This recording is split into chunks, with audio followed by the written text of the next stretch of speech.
Hey everybody, it's Dr. Mark Hyman. Welcome. I'm here with my good friend and one of my teachers, Chris Kresser, who's an extraordinary doctor, has done so much to advance the field of functional medicine, and I'm just really excited to have him here. He's a leader in the field of ancestral health, paleo nutrition, functional medicine.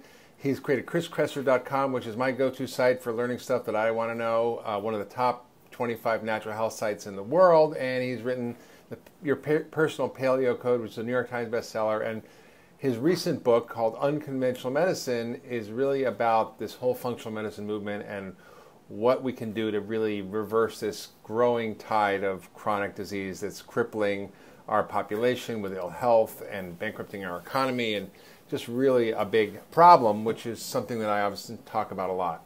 So Chris, I'm super excited about this book. I was at your book launch party last week in LA, and we were bringing together all these great thought leaders in functional medicine and sharing some of the common experiences we've gone through and how we got here. So maybe you could share with us today your background and what you went through that brought you into this world of alternative functional medicine.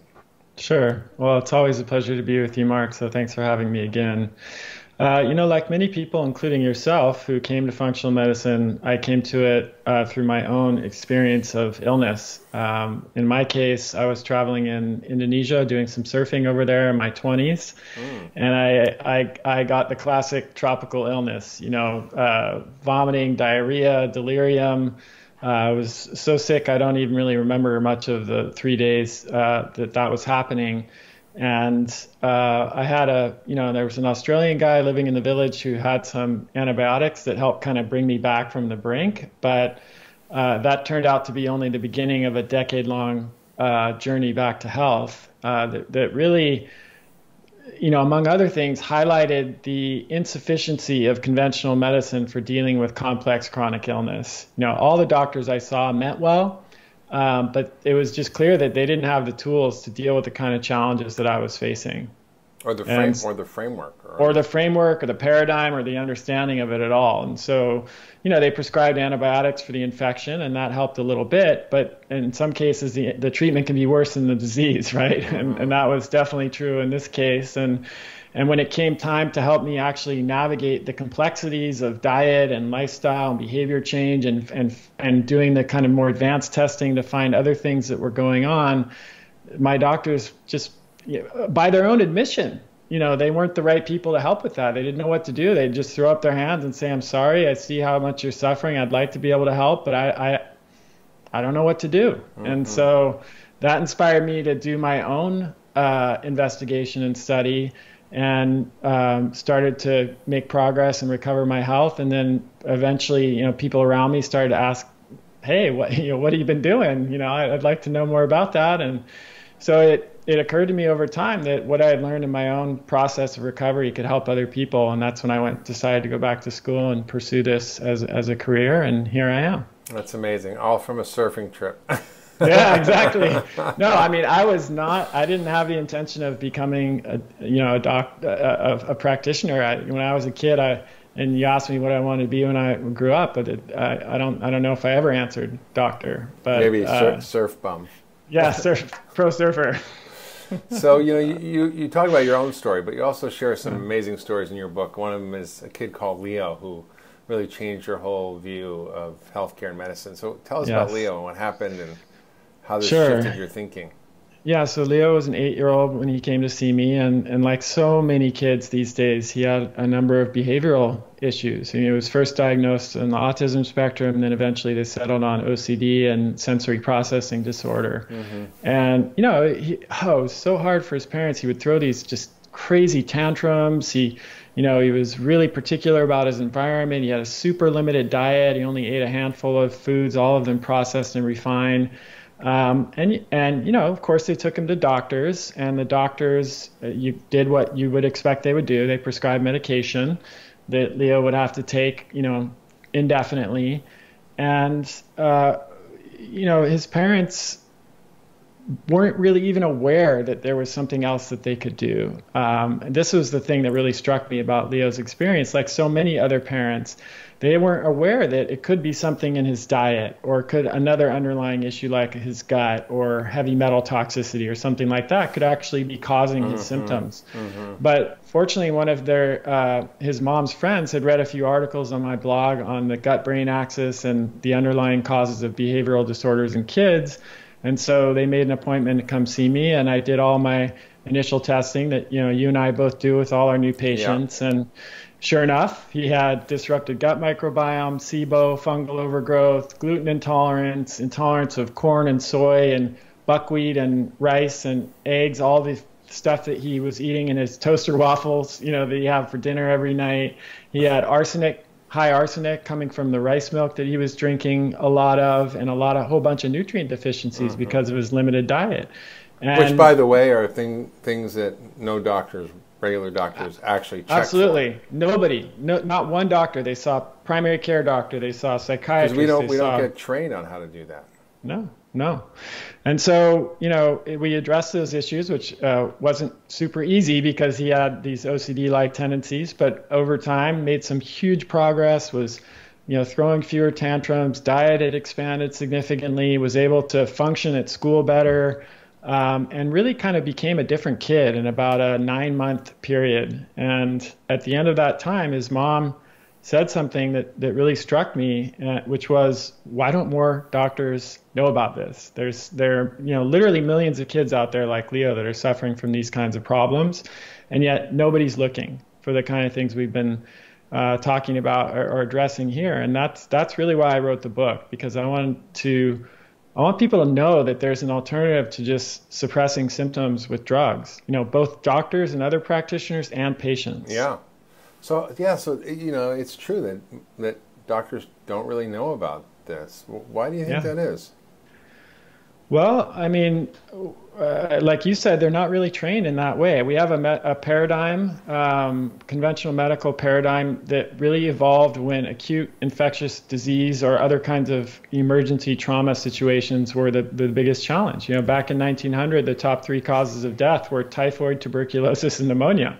All acute infectious diseases, or, the reason other people would see a doctor would be a broken bone or a gallbladder attack or an injury that they had at work. And hey, conventional medicine is awesome for those kind of things, right? I mean, it's incredible what we can, what conventional medicine has accomplished in that way. Being able to reattach limbs and restore sight to the blind. And, if I get hit by a bus, I'm definitely going to the hospital. But those are all different challenges than what we're really facing today. 7 out of the top 10 causes of death are now chronic diseases like heart disease and lung disease and diabetes and obesity.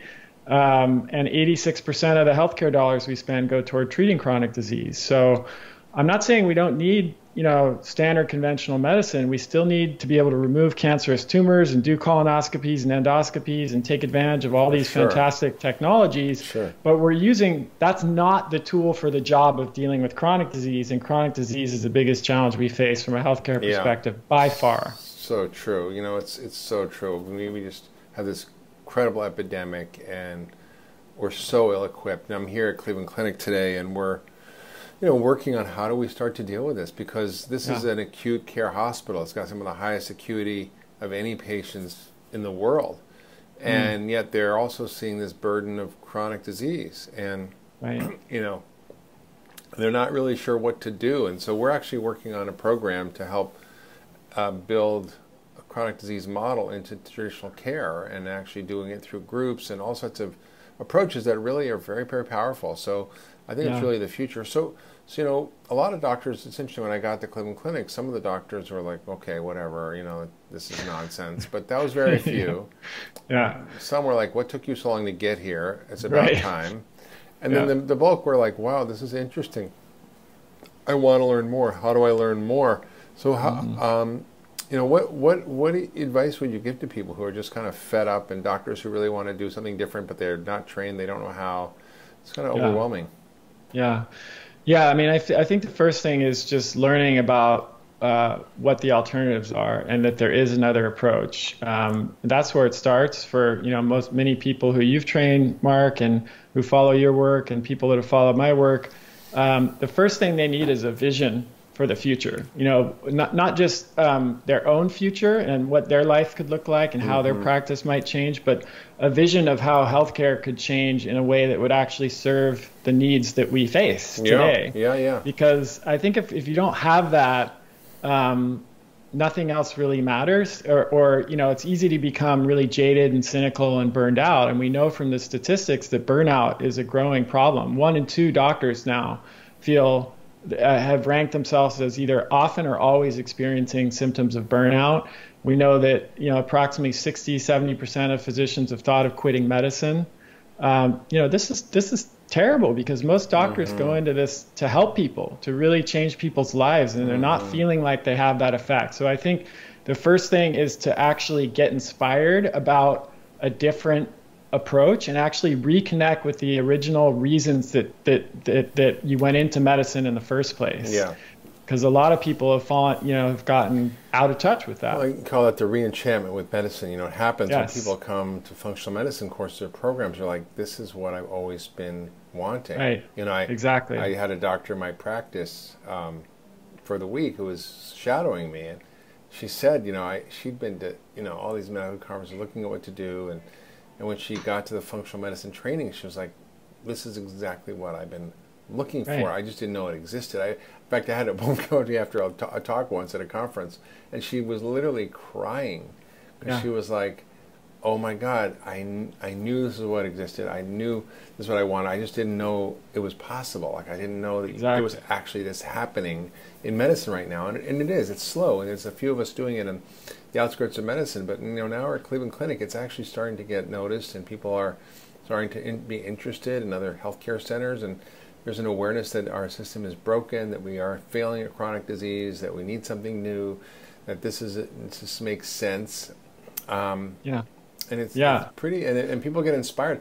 We did a survey. It was kind of interesting. We did a survey of all the Cleveland Clinic staff, and we looked at how many, and all the people who'd been to programs who worked at Cleveland Clinic. We could track for the Institute for Functional Medicine, and we found that 10% of the Cleveland Clinic staff had gone to some functional medicine program, which was shocking to me. Yeah. Which means there's all these closet doctors out there who are kind of interested in this, but don't really want to talk about it.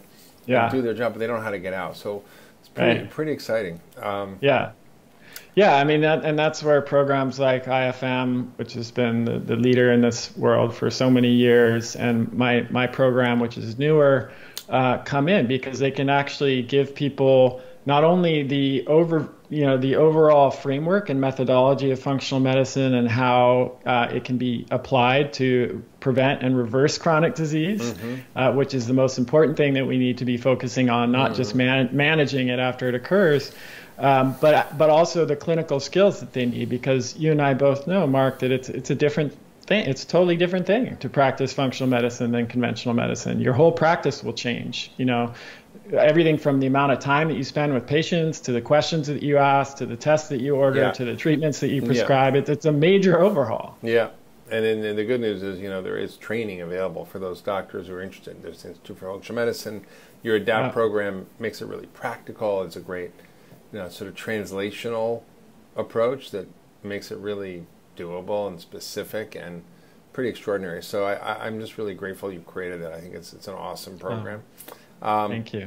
So we talked a little bit about chronic disease. We talked about, the fact that, we now, for the first time in history, are having a generation that's going to live sicker and die younger than their parents. Oh, yeah. And why is that? Well, this is one of the most heartbreaking statistics for me. I know you're a parent, Mark, and I am as well. I have a 6-year-old daughter, and when I first read that statistic, my heart just broke. Lifespan has been steadily increasing since we started to measure it in the modern world. There's never been a generation that was expected to live shorter lifespans than their parents. We just take it for granted that our kids are going to live longer than us, because it's always been that way for as long as we've been measuring it. But that's not the case now. And furthermore, as you pointed out, even if we are living, longer than our ancestors or our more recent ancestors, like 100 years ago, the studies are showing that we're spending those last 10 or 20 years in a compromised state. We're burdened with chronic disease. We're immobile. We're spending a lot of that time in doctor's office or nursing home or, some other situation where we're not actually enjoying an active, vibrant, healthy life at the end of those years. So, what's happening is that we have failed. We've used modern technology and things like sanitation and, antiseptic in the surgical theater and antibiotics and things like that to escape, some of the challenges that our earlier ancestors faced in terms of not having access to emergency medical care, dying from a cut, that got infected. And so those things increased our lifespan to a certain point.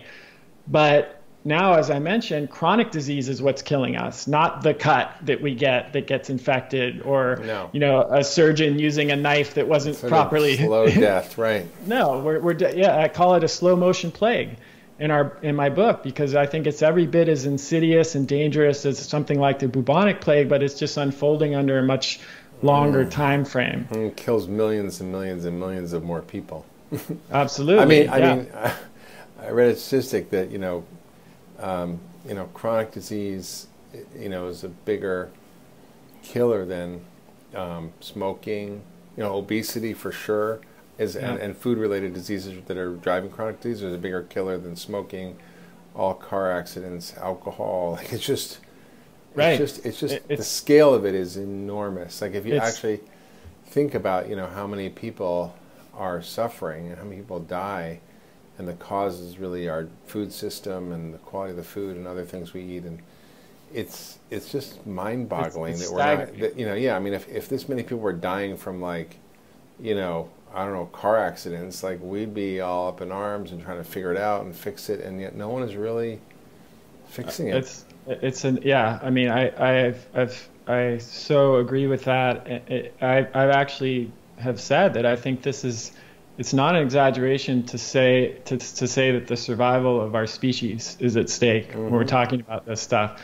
And even in a relatively near future, the survival of the United States as a country, as a functioning, financial entity is at stake. Because as we've both said, if we don't get a handle on healthcare expenditures, they're going to, at some point in most of of the lifetimes of people that are listening to this and watching this, it will completely overtake the federal budget, where we'll be spending 100% of our federal budget on healthcare with nothing left over for education, military, defense, anything. So this is a crisis at the level of like a national security emergency, or even a threat, an existential threat to our species. And the Department of Defense has actually classified chronic disease as an existential threat, equivalent to something like nuclear war or an attack on our soil, because they recognize that that's what it is. We're not just talking about individual health here. We're talking about our ability to function as a nation and even as a species. That's true. A friend of mine, Harvey Karp, who's on the board of the Environmental Working Group with me, said, that in this movie Fed Up, he said, if a foreign nation was doing to our children what our own country and government are doing, we would go to war to protect them. That's such a great way we would go to war to protect them, because they are being polluted by the food industry, processed food, sugar. Childhood obesity is, it's just skyrocketing now. 1 in 4 kids, teenagers, 1 in 4 are pre-diabetic or type 2 diabetic. This scary. Is astounding to me. 1 in 4. Yeah. And it's one thing when you see that for an adult, right? Because they're facing maybe 30 or 40 years of disability. What happens to an 8-year-old kid who's diagnosed with prediabetes? They're looking at decades of disability, and not only that, it's $14,000 a year to treat a patient with type 2 diabetes. What's that going to do? It's crazy. It is pretty crazy, Chris. And I think the good news is that it seems like we have a doomed healthcare system, but I think we can fix it. So, tell us a little bit about the sort of this idea of you know, this idea that we have a doomed healthcare system? Like, what are the three reasons you talk about? Yeah. So, you know, there are lots of issues that we've already touched upon. You know, conflicts of interest. You know, big pharma doesn't often have the same interest that we do as patients or as practitioners. There's, you know, insurance companies, et cetera. But in my book, I think I argue that there are three issues that are even more fundamental than that. And one is that we have not really fully embraced the truth, the reality that this mismatch between our modern diet and lifestyle and our body, what our bodies are hardwired for, it's what's really driving chronic disease. The second thing is that, as I mentioned before, our medical paradigm is not set up to really tackle chronic disease. And the third thing, which we haven't yet talked about, is that the way that we deliver healthcare in the U.S. isn't set up to support the interventions that would have the biggest impact. So let me say a little more about that, since we haven't touched on that yet. Yeah. So the average visit with a primary care doctor now is between 8 and 12 minutes, according to the most recent statistics. Oh, wow. So 8 and 12 minutes.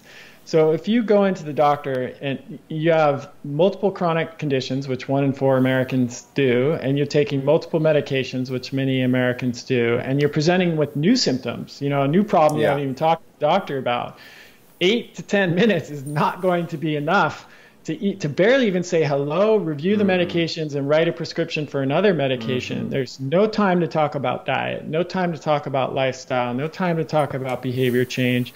And even if those things do get talked about, you know, information is not enough. We know that, you know, like if it was, we wouldn't have an obesity epidemic. Everybody knows what they should be eating and doing, you know, for the most part. There's some disagreement about the finer points, but we know that just telling someone to follow a healthy diet or to get more exercise isn't going to be effective. We actually have to create a support infrastructure that actually gives patients the ability to succeed. So let me just use an example. Imagine if you went to the doctor and you had high cholesterol or you had high blood pressure or high blood sugar, and they said, okay, well, first of all, imagine that you got that testing before you developed diabetes in the first place, or even pre-diabetes, and they saw that you were in the high normal range. And instead of just telling you to come back later once you already have pre-diabetes, they say, okay, you're in the normal range, but you're already getting a little up there. So we're going to actually intervene now, because we know that if we do that, we can prevent you from developing this in the first place, and it'll be a lot more successful.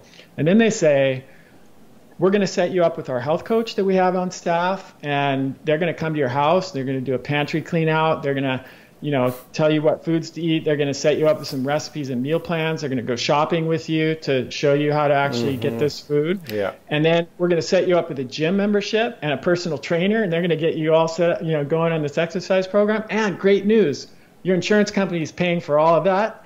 And in not 6 to mention months, your meditation teacher. Not to mention your meditation. We can keep going on.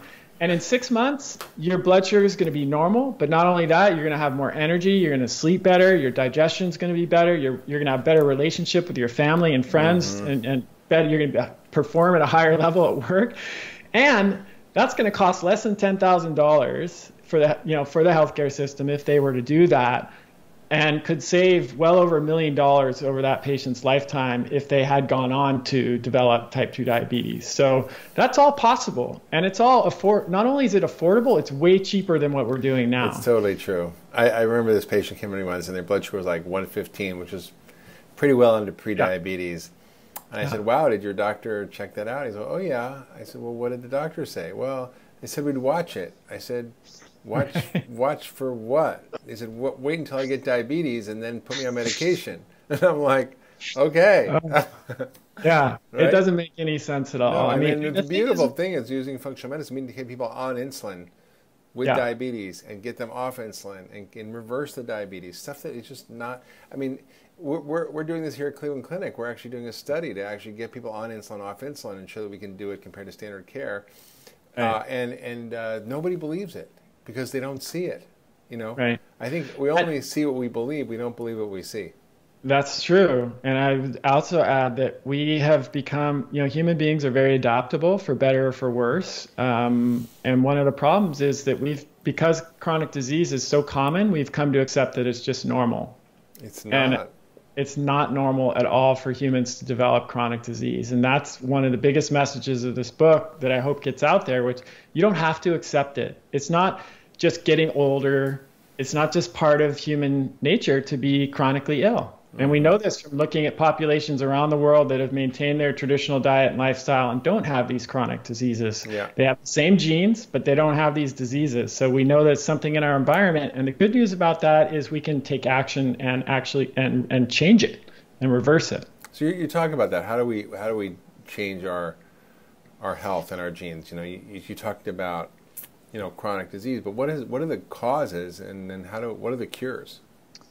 Well, I mean, at the simplest level, you can use a mathematical formula to express it. So modern lifestyle plus genetic predisposition equals modern disease. So, our genes do play a role, but they mostly play a role in terms of determining how the modern lifestyle will screw us up, right? So if you took 100 people who are living a hunter-gatherer lifestyle and you drop them in New York City, they're not all going to develop the same disease. Some people will get diabetes, some will get hypothyroidism, some will become obese, some will get an autoimmune disease. And that's determined by the genes.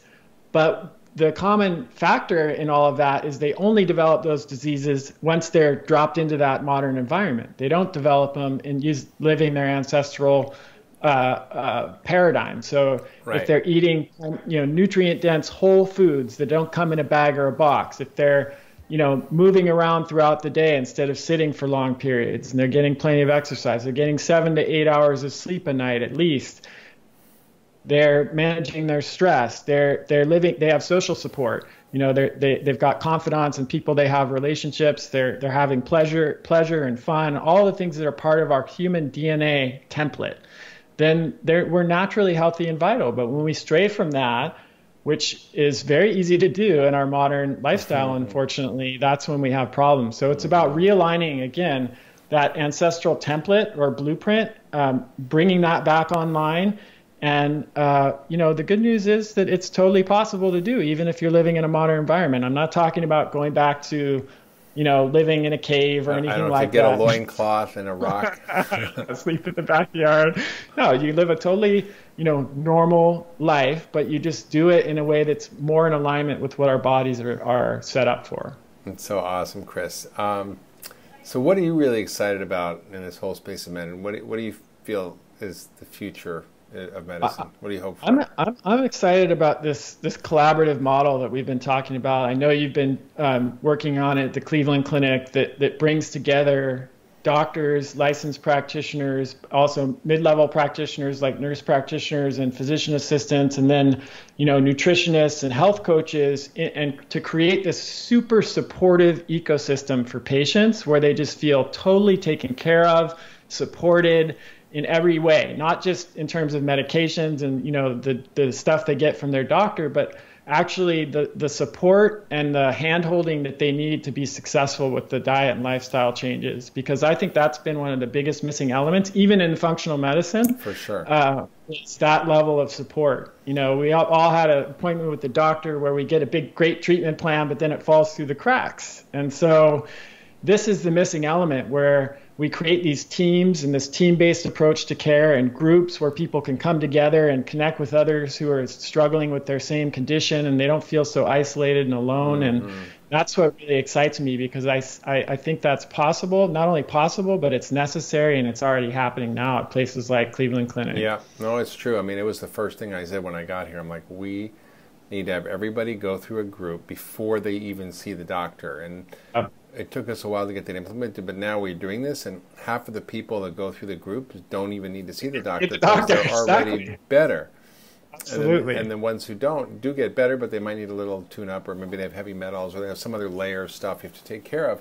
And it's pretty awesome. And I think that there was an insight I had after I went to Haiti and saw how Paul Farmer got TB and AIDS better using the power of community.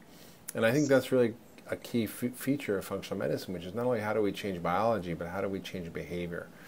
And that's really right. what we've been focused on, both of those now. And it's pretty amazing. Well, your book has really kind of created a breakthrough. I think it's created a model for us to really think about healthcare differently. It's starting a conversation that needs to be had. It's really about the future of healthcare. Anybody who's interested in a different way of thinking about disease, a new model for thinking about how to figure it out, and if for those practitioners listening, how to get trained in this. I mean, I just check out Chris's book, Unconventional Medicine, his program, the ADAPT program. Where can they go to learn about this? So the book is at unconventionalmedicinebook.com, and they can actually download the first 3 chapters for free if they'd like to check it out before buying it. And then all of my training resources are at kresserinstitute.com. Awesome, Chris. Well, check out Chris's work. He's a superstar in functional medicine. I encourage everybody to learn about what he's doing and read his blogs, because I do. So thanks, Chris. Great to have you. Well, thank you, Mark. I appreciate everything you've done for this movement and mentorship and inspiration for me as a personally. It means a lot to me. Thank you, Chris.